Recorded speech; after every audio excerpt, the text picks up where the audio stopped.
हुजूर पाक सल्लल्लाहु तआला अलैहि वसल्लम के पास एक मसला आया था, एक यहूदी का और एक मुसलमान का, एक दूसरे सहाबी का। उस यहूदी के और मुसलमान सहाबी के दरमियान जो मसला वो था एक दरख्त को लेकर के, खजूर की दरख्त वो यहूदी के आंगन में था जिसकी खजूरें इस सहाबी के घर पे गिर जाती थी। इन्होंने खरीदने के लिए कहा, वो देने को राजी नहीं था। या इस तरह का एक मसला और भी है। अल्लाह के नबी सल्लल्लाहु तआला अलैहि वसल्लम ने रग़बत दिलाई, कोई है जो ये एक दरख्त खरीद करके मेरे इस सहाबी को दे दे, उसे मैं जन्नत का बागीचा दूंगा। तो उस वक्त अबू दहदा खड़े हुए, कहा या रसूल अल्लाह सल्लल्लाहु तआला अलैहि वसल्लम, मैं सौदा करूंगा उस यहूदी से। एक ही दरख्त था उसके आंगन में।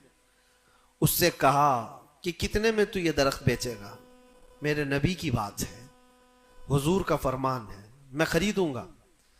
उसने कहा मैं बेचना नहीं चाहता इसकी कीमत, क्योंकि उसे पता था इनकी कमजोरी है। अबू दहदा ने कहा क्या तुझे पता है मदीने, अवाली मदीने में अबू दहदा का बगीचा? कहा उसको कौन नहीं सुना है, मदीने का हर बच्चा जानता अबू दहदा के बगीचे की शोहरत। कहा अगर मैं वो बगीचा इस दरख्त के बदले दे दूं तो क्या तू ये दरख्त मुझे देगा? उसने कहा यहूदी ने, पागल हो गए हो, क्या बात कर रहे हो? एक दरख्त के बदले वो इतना कीमती बगीचा जिसकी खजूरें पूरे मदीने में मशहूर हो? अबू दहदा ने कहा उस बगीचे से ज्यादा कीमती मेरे मुस्तफा का फरमान है। मेरे लिए नबी पाक की इज्जत और उनकी हुर्मत उससे कहीं ज्यादा बढ़ करके है। उस यहूदी ने कहा कौन ना कहेगा सौदा, अगर तुम सही में मुझसे मजाक नहीं कर रहे हो तो अभी मैं ये दरख्त दिया और बागीचा दो।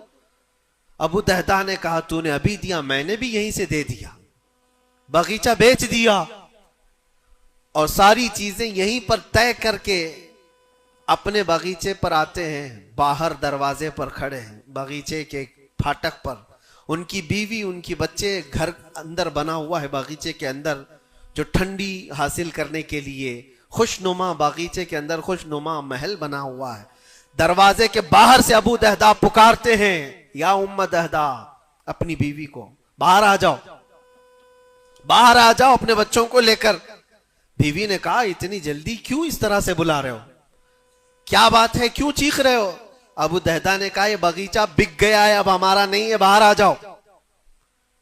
औरतें कभी किसी चीज को देने देती हैं? घर की कोई चीज बिक जाए औरत राजी